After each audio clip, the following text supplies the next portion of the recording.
Good evening, and thank you for joining me for another Boring Books for Bedtime. I hope tonight's selection provides all the boredom your busy brain needs to quiet down and let you get some sleep. Before we begin, I'd like to give a special shout out of thanks to some new members of our Patreon family.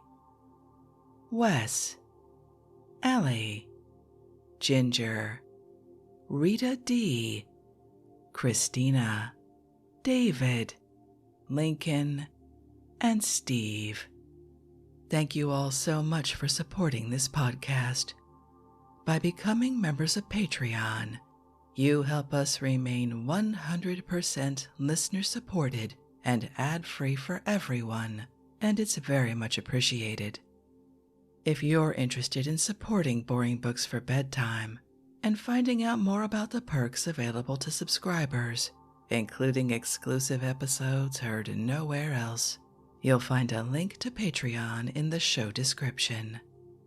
You'll also find a link to buymeacoffee.com, where you can support us with a one-time tip, no subscription required. I hope you'll take a moment to check them out. Now, let's read and relax. Find a comfortable spot. Adjust your volume. Take a nice deep breath in. Let it out slowly. And off we go. Tonight, let's relax with a brand new listener request.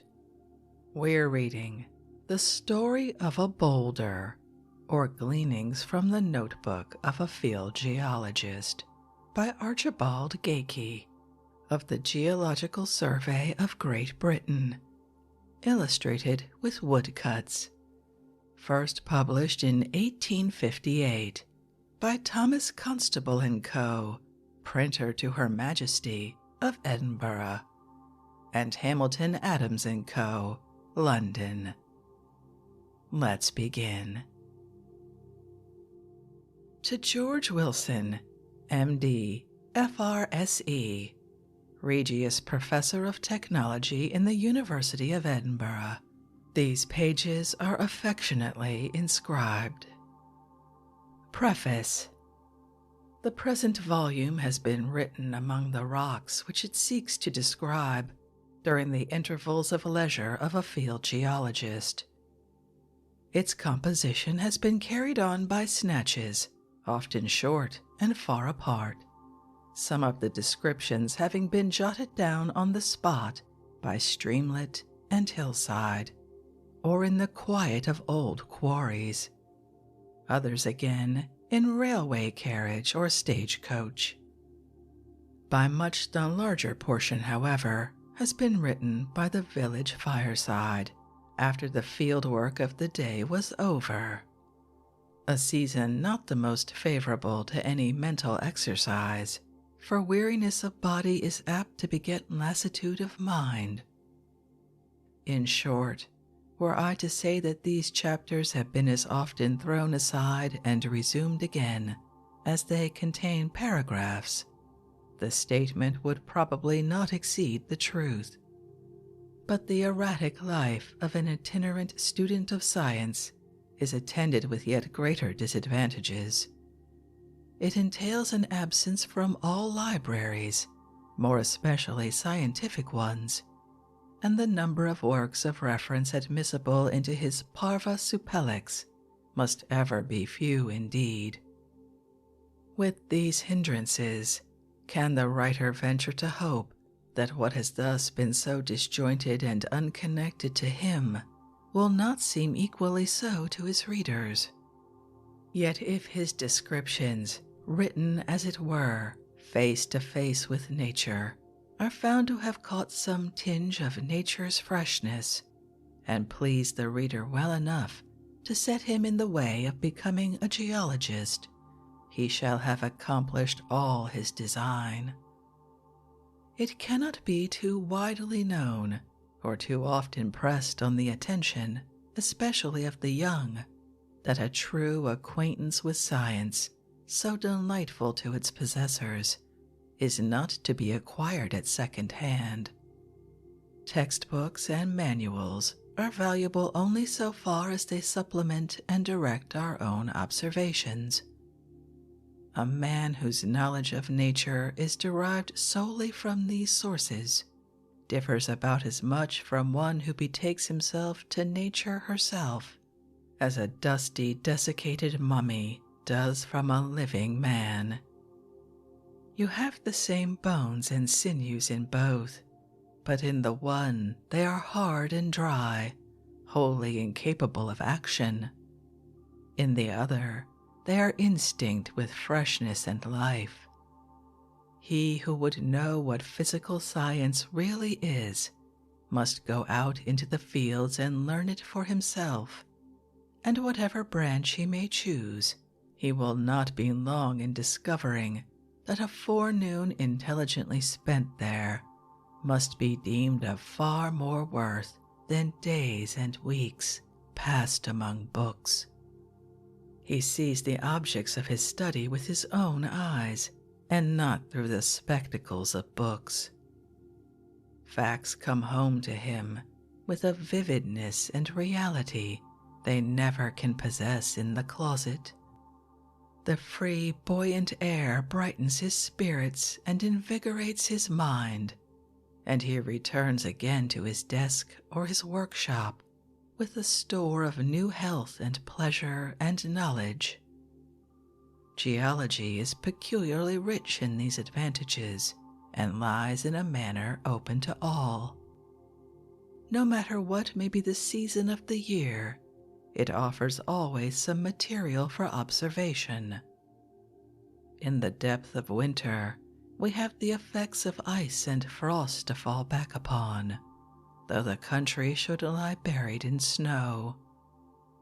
And then, when the longer and brighter days of spring and summer come round, how easily may the hammer be buckled round the waist, and the student emerge from the dust of town into the joyous air of the country for a few delightful hours among the rocks.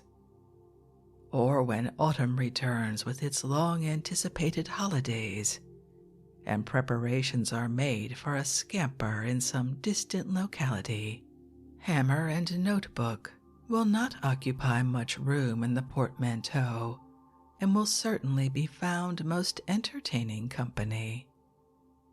The following pages, forming a digest of the Carboniferous rocks, may perhaps in some measure guide the explorations of the observer by indicating to him the scope of geological research, the principles on which the science rests, and the mode in which it is pursued. But I repeat, no book, no lecture room, no museum will make a geologist of him. He must away to the fields and study for himself, and the more he can learn there, he will become the better geologist. He need not burden himself with accoutrements. A hammer, pretty stout in its dimensions, with a round, blunt face and a flat, sharp tail, a notebook and a good pocket lens are all he needs to begin with. Having these, let him seek to learn the general characters of the more common rocks, aiding himself where he can by a comparison with the specimens of a museum, or failing that, with the descriptions of a textbook. Let him then endeavor to become acquainted with some of the more characteristic fossils of the district in which he resides, so as to be able to recognize them wherever they occur. Private collections and local museums are now becoming comparatively common, and these, where accessible, will aid him vastly in his studies.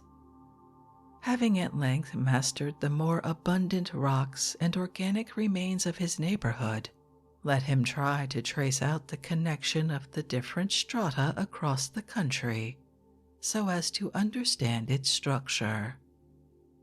For this purpose, it will be necessary to examine every ravine and natural exposure of the rocks, along with quarries, ditches, railway cuttings, and in short, the whole surface of the district.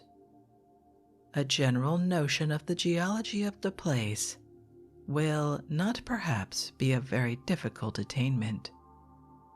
And this done, the observer should attempt to put down the connection of the rocks on paper, for till this is accomplished, he will have at the best but an imperfect, and perhaps incorrect, notion of the subject.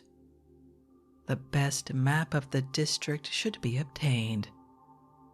Also a clinometer, or instrument for ascertaining the angle at which rocks dip with the horizon, and a pocket compass with which to mark the direction of the dip and strike of strata, that is, the outcrop or line which they form when they come to the surface. Thus armed, he may commence a geological survey of his neighborhood. Wherever he sees a bed of rock exposed, it should be marked down on his map with an arrow pointing to the direction in which the stratum is dipping, the angle of dip, ascertained by the clinometer, being put alongside. The nature of the rock, whether sandstone, shale, limestone, or greenstone, must be set down at the same place, and to save room, a system of marks for the different rocks may be conveniently used. When a sufficient area of ground has been thus traversed, the student may find, say, a row of arrows on his map, all pointing due west, and indicating a set of quarries about 1/4 mile distant from one another, the rock in each of them dipping to the west. If there be at the one end a limestone containing certain fossils, and at the other end a stratum exactly similar, containing the same fossils, while the quarries between display the same rock, he will infer, of course, that the whole is one limestone, and will accordingly draw a line from the last quarry on the north to the last one on the south, connecting them all together. If the bed dips steeply down, the line will be narrower. If but slightly inclined, it will be broader. The breadth of such a line, which may be colored to taste, always varying with the thickness of the stratum and the angle which it makes with the horizon. In a district where faults and curvatures, along with trap rocks, abound, the mapping becomes more complex, but the principle remains the same. A curved stratum on the ground making a similarly curved band on the map, and a fault or dislocation of a set of beds producing in the same way a corresponding break in the lines traced. In short, a geological map should be as far as possible a transcript of the surface rocks of a country. The beginner should avoid, however, attempting too much. It will be enough for him at first to have mastered the leading features of the geology of his district. The details cannot be shown save on a map of a large scale, and are better transferred to his notebook. The use of such mapping is to enable us to gain a correct knowledge of the geological structure of a country and of the relation of rocks to each other as regards age, origin, etc. Bacon tells us that writing makes an exact man. We may say with equal truth that mapping makes an exact geologist. It is sometimes easy enough to obtain a notion of the general character of a district by taking a few rambles across it, but we can never know it thoroughly until we have mapped it, and this is done not as mere dry routine or by a series of hard, uninteresting rules. In reading off the geological structure of a country, we ascertain its history during many thousand ages long prior to that of man. We become, as it were, interpreters of hieroglyphics and historians of long perished dynasties. Those who have had experience of field geology know how vain it is to attempt to compress into a page or two the results of years, and that a few vague general directions are about the utmost that can be attempted. The practice of the science cannot be taught in books, far less in prefaces, neither can it be learned from them, and so I once more repeat the advice: get away to the fields, seek to decipher the geological records for yourself, and look with your own eyes into the long series of ages whose annals lie inscribed among the rocks. If you can secure the cooperation of a few companions, so much the better. Half a dozen hammers zealously at work in a richly fossiliferous stratum will soon pile up a tolerable collection of its treasures. But whether singly or in company, use your eyes and your hammer, and even though in the end you should never become a geologist, you will in the meantime gain health and vigor and a clearness of observation that will stand you in good stead through life. The Story of a Boulder. Chapter 1. 3 miles to the southwest of Edinburgh, and not many hundred yards from the sequestered village of Collinton, there is a ravine, overshadowed by a thick growth of beech and elm, and traversed beneath by a stream, which, rising far away among the southern hills, winds through the rich champaign country of Midlothian. It is at all seasons of the year one of the most picturesque nooks in the county. I have seen it in the depth of winter, the leafless boughs dotted and dripping, the rocks dank and bare, save where half hidden by the rotting herbage, and the stream, red and swollen, roaring angrily down the glen, while the families located along its banks, fleeing in terror to the higher grounds, had left their cottages to the mercy of the torrent.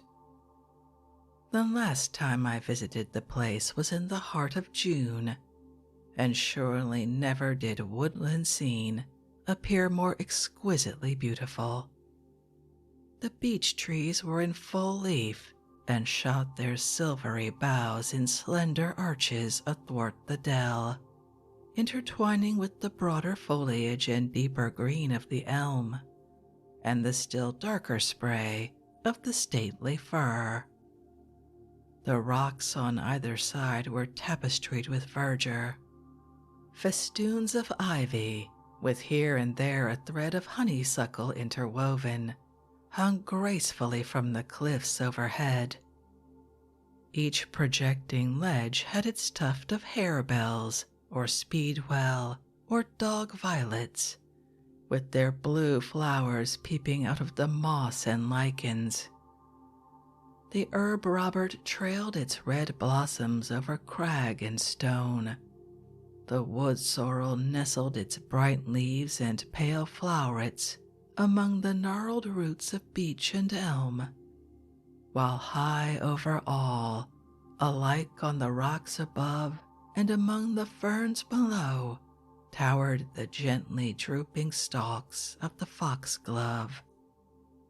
The stream, almost gone, scarcely broke the stillness with a low, drowsy murmur as it sauntered on among the lapides adosis of its pebbly channel. Horace's beautiful lines found again their realization. Qua pinus ingens, abaque populus, umbrum hospitalum, consociare amanteramis, et obliquo laborat, lympha fugax, trepidare rivo. Where the tall pine and poplar pale delight to cast athwart the vale a pleasing shade, while the clear stream low murmuring bells, and o'er its winding channel toils adown the glade. It was noon, and the sun shone more brightly and with greater heat than had been felt for years. The air, heavy and warm, induced a feeling of listlessness and languor, and the day seemed one for which the only appropriate employment would have been to read once again The Castle of Indolence.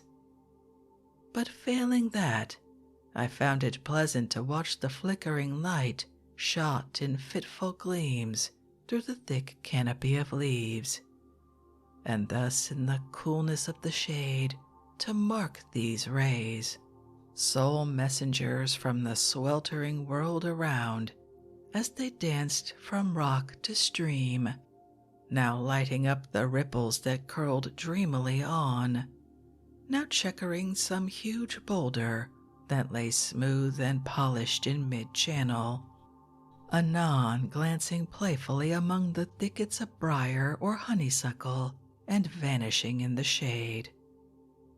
Sometimes a wagtail would alight at hand, or a bee drone lazily past, while even an occasional butterfly would venture down into this shady covert. But with these exceptions, the animal creation seemed to have gone to sleep, an example which it was somewhat difficult to avoid following. While thus idly engaged, my eye rested on a large boulder on the opposite side. It lay partly embedded in a stiff clay, and partly protruding from the surface of the bank some way above the stream. A thick arbor of leafage overhung it, through which not even the faintest ray of sunshine could force its way. The spot seemed cooler and more picturesque than that which I occupied, and so, crossing the well-nigh empty channel, I climbed the bank and was soon seated on the boulder. A stout hammer is a constant companion in my rambles, and was soon employed on this occasion in chipping, almost unconsciously, the newly acquired seat. The action was perhaps deserving of the satire of Wordsworth's Solitary. You may trace him oft by scars which his activity has left beside our roads and pathways, though, thank heaven, this covert nook reports not of his hand.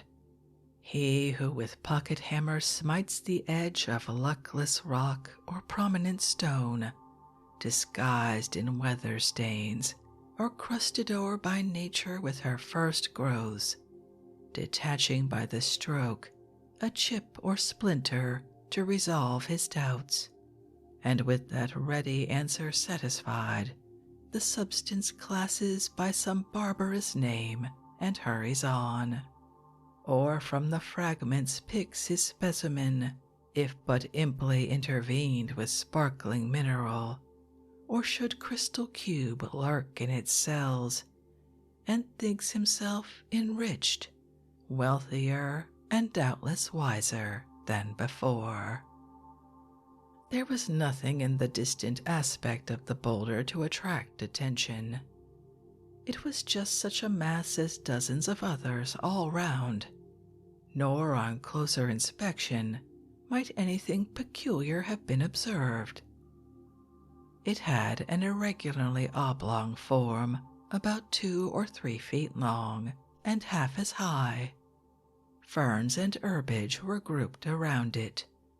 The wood sorrel clustered up its sides, and little patches of moss and lichen nestled in its crevices. And yet withal there was something about it that ere long riveted my attention. I examined it minutely from one end to the other, and from top to bottom. The more I looked, the more did I see to interest me, and when, after a little labor, some portions of its upper surface were detached, my curiosity was abundantly gratified. That gray lichened stone, half hid among foliage and unheeded by any human being, afforded me material for a pleasant forenoon's thought. Will my reader accept an expanded narrative of my reverie? I can almost anticipate a smile. What can there be remarkable in such a gray stone, hidden in a wood, and of which nobody knows anything? It never formed part of any ancient building. It marks the site of no event in the olden time. It is linked with nothing in the history of our country. What of interest then can it have for us? Nay, I reply, you are therein mistaken.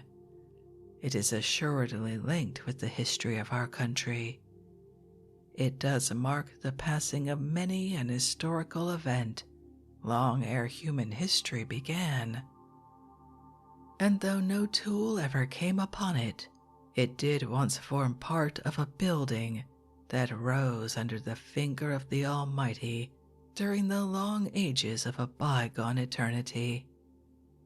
To change the figure, this boulder seemed like a curious volume, regularly paged with a few extracts from older works.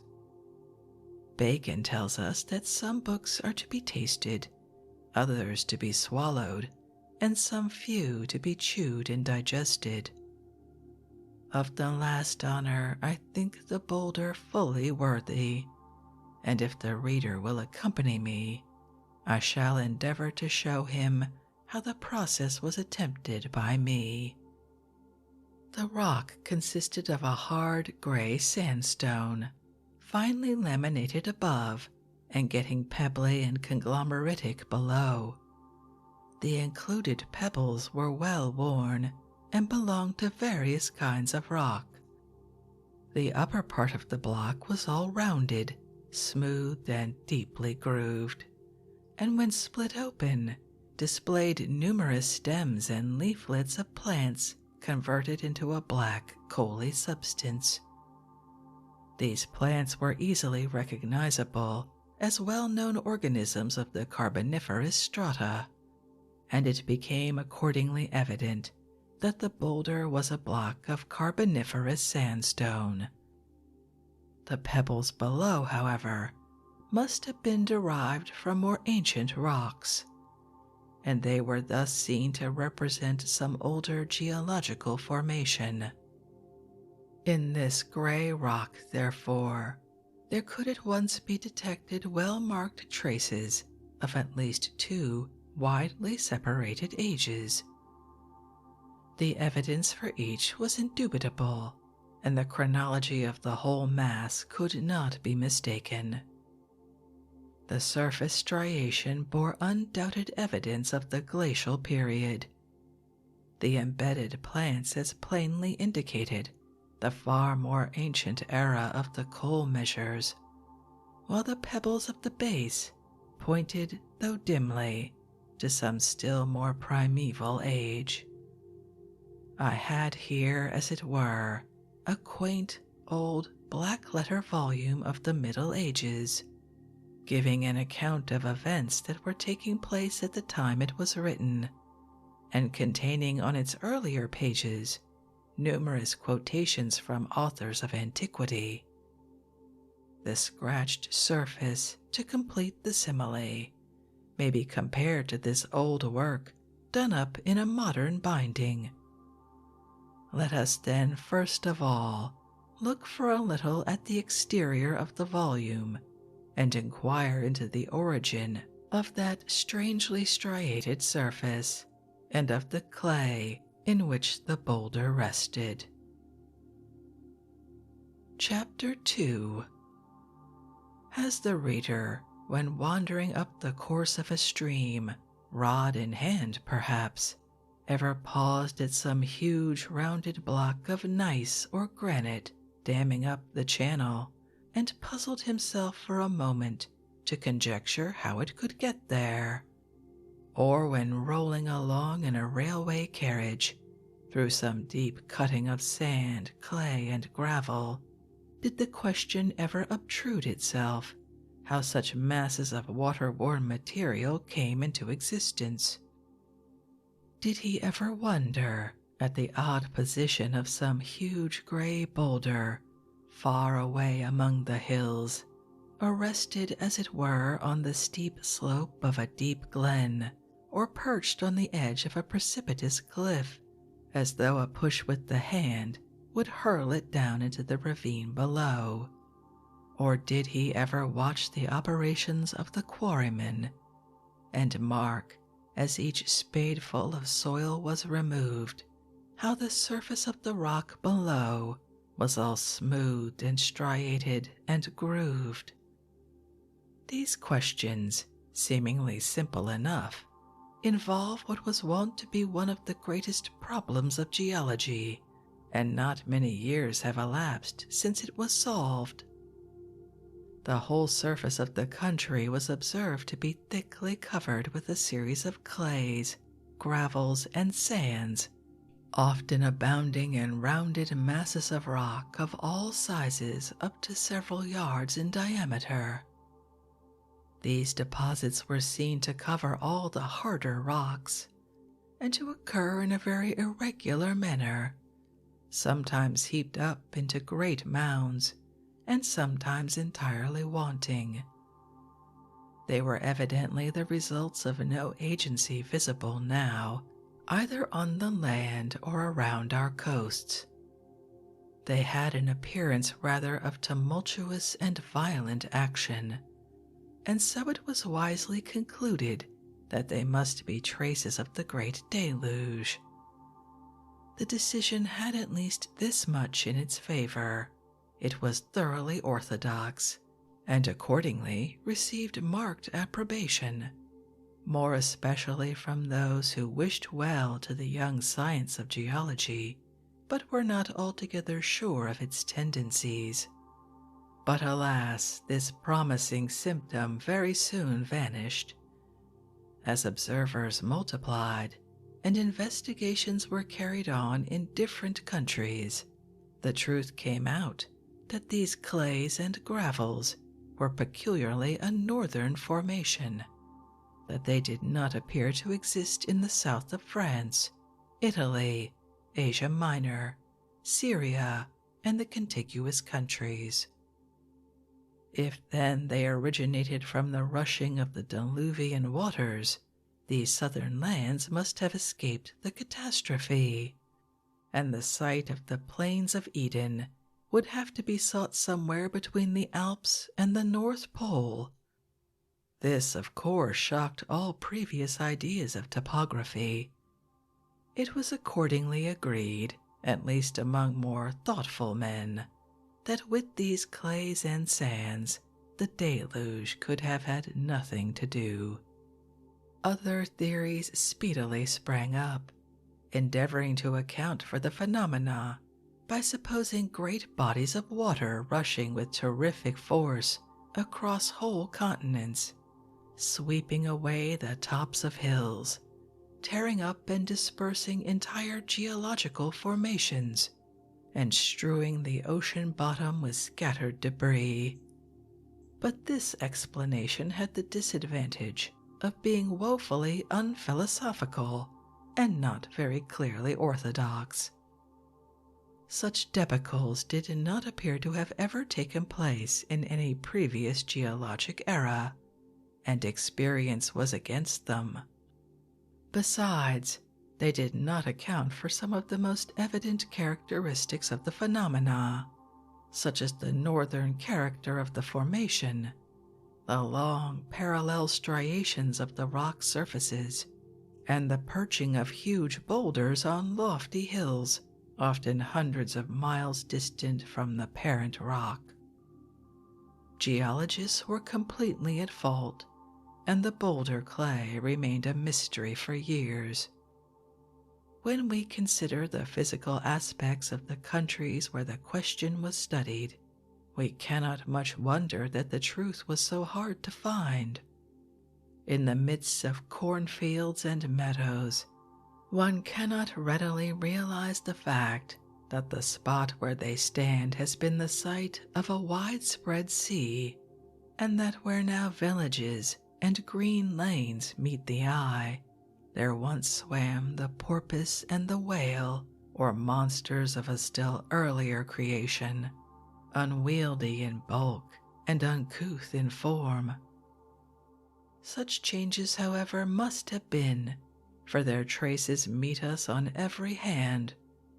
We have the sea dashing against our shores, and there seems nothing at all improbable in the assertion that once it dashed against our hilltops.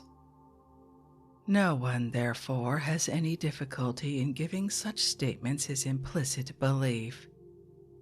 But who could have dreamed that these fields, so warm and sunny, were once sealed in ice and sunk beneath a sea that was cumbered with many a wandering iceberg? Who could have imagined that down these glens, now carpeted with heath and harebell, the glacier worked its slow way amid the stillness of perpetual snow? And yet, strange as it may seem, such is the true solution of the problem. The boulder clay was formed during the slow submergence of our country beneath an icy sea, and the rock surfaces owe their polished and striated appearance to the grating across them of sand and stones frozen into the bottom of vast icebergs that drifted drearily from the north. That we may the better see how these results have been effected, let us glance for a little at the phenomena observable in northern latitudes at the present day. Icebergs are formed in three principal ways. First, by glaciers descending to the shore and being borne seawards by land winds. Second, by river ice packed during spring, when the upper reaches of the rivers begin to thaw. Third, by coast ice. 1. There is an upper stratum of the atmosphere characterized by intense cold and called the region of perpetual snow.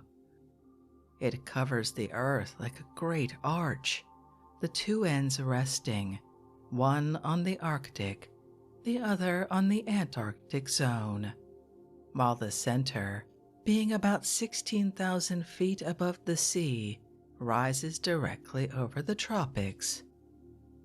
Wherever a mountain is sufficiently lofty to pierce this upper stratum, its summit is covered with snow, and as the snow never melts, it is plain that, from the accumulations of fresh snowdrifts, the mountain tops, by gradually increasing in height and width, would become the supporting columns of vast hills of ice, which, breaking up at last from their weight and width, would roll down the mountainsides and cover vast areas of country with a ruin and desolation more terrible than that of any avalanche. Olympus would really be superposed upon Ossa. By a beautiful arrangement, this undue growth is prevented, so that the hilltops never vary much in height above the sea. The cone of ice and snow which covers the higher part of the mountain sends down into each of the diverging valleys a long, sluggish stream of ice, with a motion so slow as to be almost imperceptible. These streams are called glaciers. As they creep down the ravines and gorges, blocks of rock detached by the frost from the cliffs above fall on the surface of the ice and are slowly carried along with it. The bottom also of the glaciers is charged with sand, gravel, and mud produced by the slow crushing movement.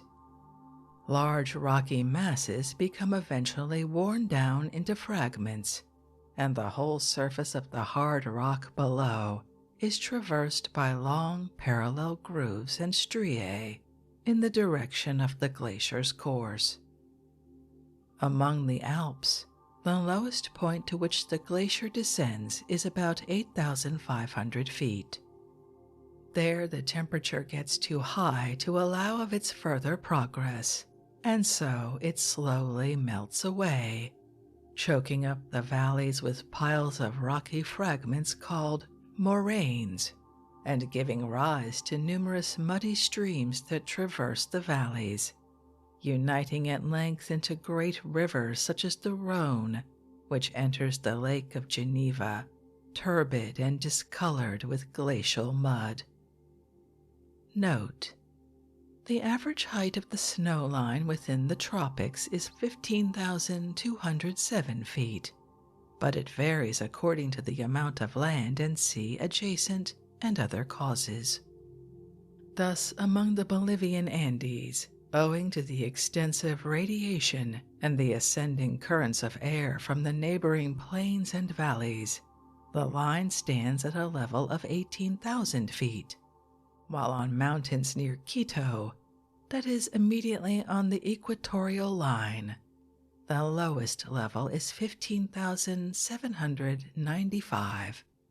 See Mrs. Mary Somerville's Physical Geography, 4th edition, page 314. In higher latitudes, where the lower limit of the snow line descends to the level of the sea, the glaciers are often seen protruding from the shore, still laden with blocks that have been carried down from valleys far in the interior. The action of storms and tides is sufficient to detach large masses of the ice, which then floats off and is often wafted for hundreds of miles into temperate regions where it gradually melts away. Such floating islands are known as icebergs. 2. In climates such as that of Canada, where the winters are very severe, the rivers become solidly frozen over, and if the frost be intense enough, a cake of ice forms at the bottom. In this way, sand, mud, and rocky fragments strewing the banks or the channel of the stream are firmly enclosed. When spring sets in and the upper parts of the rivers begin to thaw, the swollen waters burst their wintry integuments, and the ice is then said to pack. Layer is pushed over layer, and mass heaped upon mass, until great floes are formed. These have often the most fantastic shapes, and are borne down by the current, dropping as they go the mud and boulders with which they are charged, until they are stranded along some coastline, or melt away in mid-ocean. 3. But icebergs are also produced by the freezing of the water of the ocean. In high latitudes, this takes place when the temperature falls to 28.5 degrees of Fahrenheit. The surface of the sea then parts with its saline ingredients and takes the form of a sheet of ice, which by the addition of successive layers, augmented sometimes by snowdrifts, often reaches a height of from 30 to 40 feet. On the approach of summer, these ice fields break up, crashing into fragments with a noise like the thundering of cannon. The disparted portions are then carried towards the equator by currents and may be encountered by hundreds floating in open sea. Their first form is flat, but as they travel on, they assume every variety of shape and size. On the shores of brackish seas, such as the Baltic, or along a coast where the salt water is freshened by streams or snowdrifts from the land, sheets of ice also frequently form during severe frosts. Sand and boulders are thus frozen in, especially where a layer of ice has formed upon the sea bottom.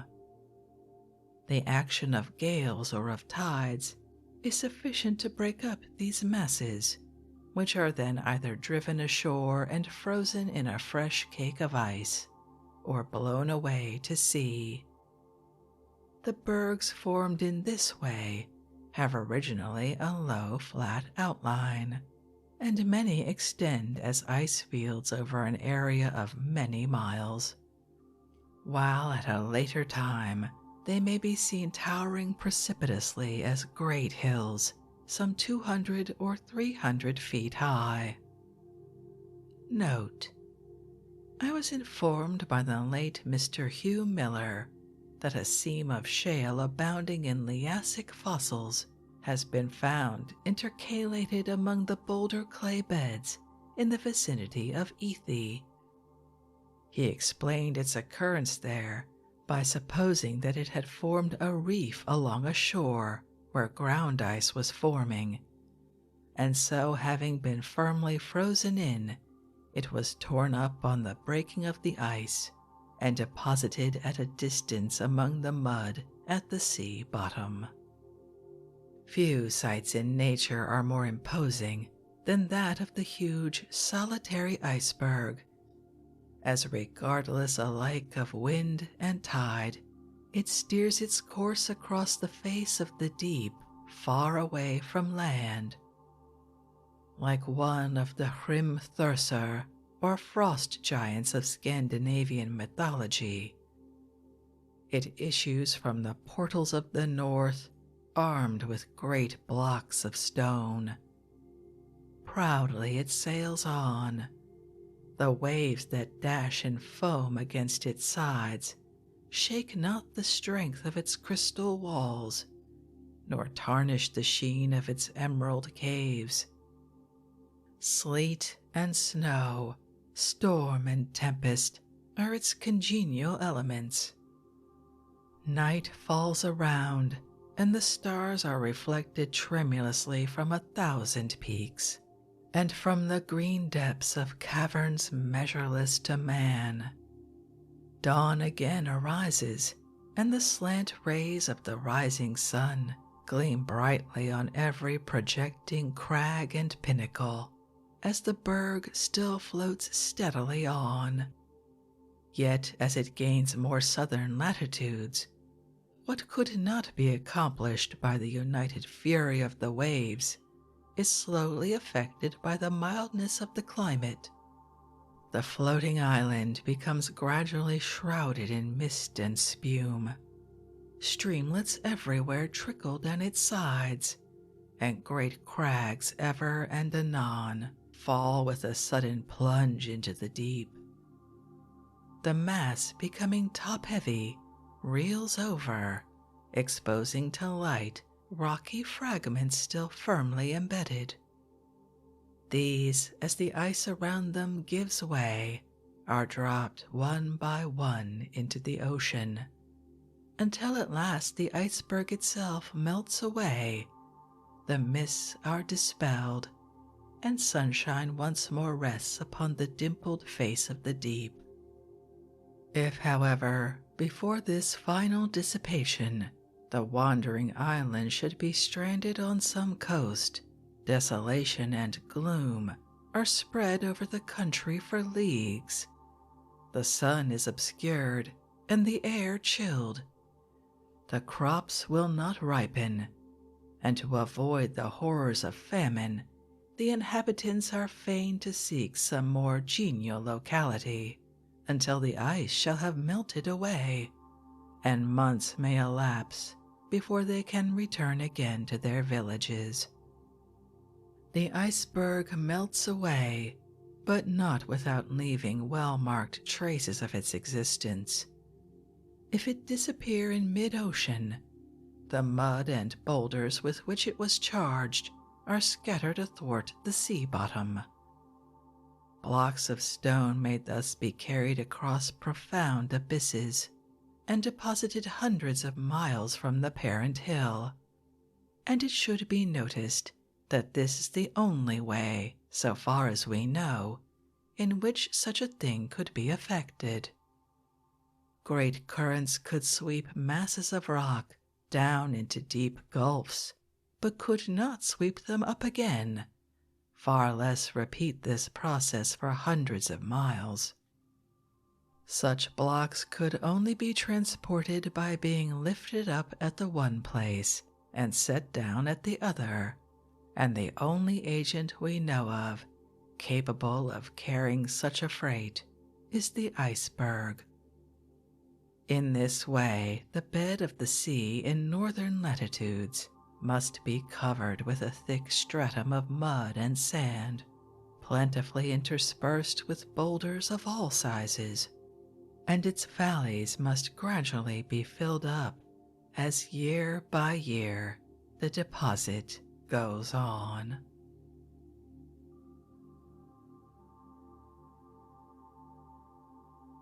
And that seems as good a place as any to end this evening's reading from the story of a boulder, which is certainly very marvelously narrative indeed. Thank you for this lovely recommendation, listener. I hope everyone enjoyed that. If you'd like to read this work for yourself and see the illustrations, as always, you'll find a link to a free ebook from Project Gutenberg in the show description. If you'd like to connect, suggest a boring book you'd like to hear read, or request more from one we've already started, you can drop me an email via our website, www.boringbookspod.com. It's always a pleasure to hear from you. Thank you so much for joining me for this evening's reading. Until our next boring book, good night.